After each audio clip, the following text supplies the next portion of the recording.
Hello, my wonderful people. I greet you all according to Nathan. My people, not be small matter. Still on our election petition tribunal case, my people.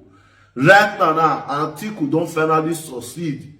Bring out wetin go disqualify Tinubu. Not be say go come. Make una watch this video and make una look wetin we can go do to make sure say they not disqualify them. Make una just watch this video. I don't want to talk too much for this video.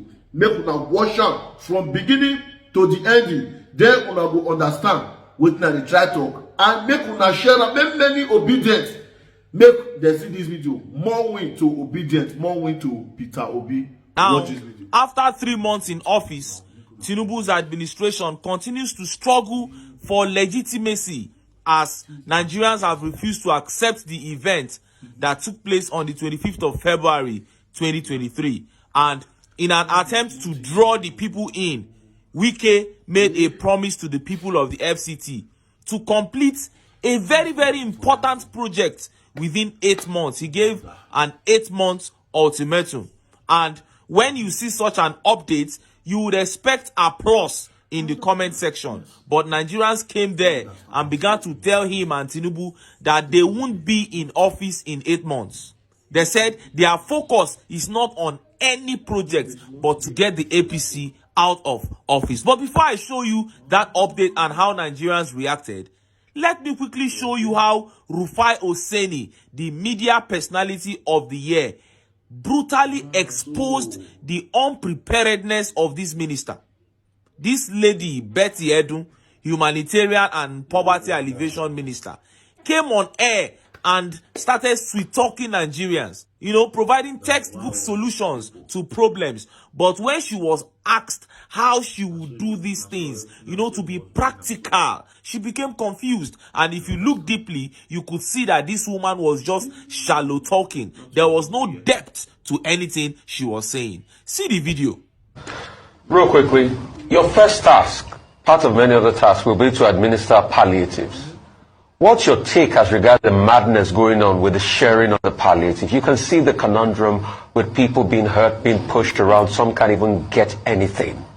That's one. Number two, another important task coming up to you will be the $800 million loan that had been released before that the president wanted to push out to the social register and he stopped. What's the conversation? Bring us up to speed as regards that money.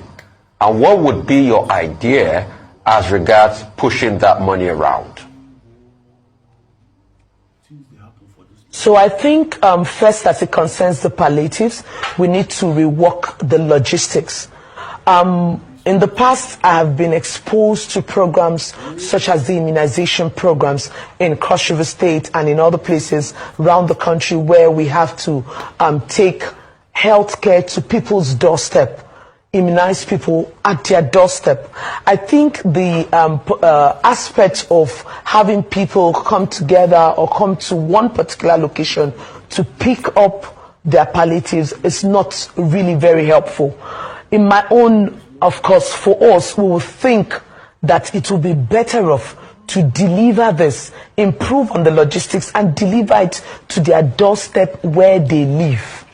That way, they can sign off on it and you are sure that these families have received it. Of course, technology can tell exactly where a person is, where he's delivering, using the GPS and the rest of it to really identify if this has been delivered to this location. How are you going to do this? How? Because technology is nebulous. How precisely are you going to ensure that they deliver at the doorstep of people where we don't have accurate numbering system in homes in Nigerian streets? You can get to the street and have number 21 and number 44 at the back, at the front. So how do we do it? How? Okay, like I said, it's a GPS thing. It's not just about the numbering. So from the GPS, there are many applications that can. You heard her. She was flowing well until Rufai asked her how. Then she began to stammer. She said it's a GPS thing. There are many applications that can. Yes, there are many applications. But which one have you decided to use? And how are you going to use it? What is the plan? No plan. And it is the same for other ministries. And Nigerians were not having it. Look at some of the tweet reactions. This tweet says, GPS to track homes in a country that is as backward as we are. They will now say they used 600 billion to procure the GPS. And later in the night, they will tell us that palliatives have been stolen. Same story, different narrator. That is it. It's all about stealing. And this tweet says, cut and join technocrats. I don't expect anything good from Agbado people because they were fraud from day one. You cannot build something on nothing and certainly cannot give what you don't have. These are the kind of character you will continue to see in Agbado camp. Sad. Oh! And this tweet says, most Nigerians have no idea that the official APC is about enriching politicians, their cronies and bureaucrats, while insidiously impoverishing the citizenry. How can the largest economy in Africa and a top oil producer have a Ministry of Humanitarian Affairs and Poverty Alleviation? And this tweet says, laughing, is a GPS thing? There are many applications. Olodo, small drilling, she don't confuse. And this tweet says, these are the type of people destroying Nigeria's image abroad and locally, not the journalists reporting the stories. Yes, you cannot be doing the wrong thing and you expect journalists not to report them. It doesn't make any sense. Now, let's get to the issue of the promise that Wike made to the people of the FCT. Look at how the papers reported it. They said Wike gives 8-month ultimatum for Abuja light rail completion. Wow. Yes, he said in 8 months, Abuja light rail must be completed to ease transportation for the people of the FCT. I believe after he said this, he thought that the people would come out and begin to clap for him. But Nigerians were not having it. Look at some of the tweet reactions. This tweet says, before the expiration of the date, he is out of the office. Hashtag all eyes on the judiciary. And this tweet by Toby says, given 8 months that he won't be there till then, Wike is a temporary minister of FCT. Hashtag all eyes on the judiciary. And this tweet says, by then, his boss, the mandate thief, would have been sacked and Wike would definitely be in jail. Oh, and this tweet says, they won't be in office by then. And this particular tweet says, does he know he won't last more than a month? This tweet says, person will not go even reach 4 months as minister.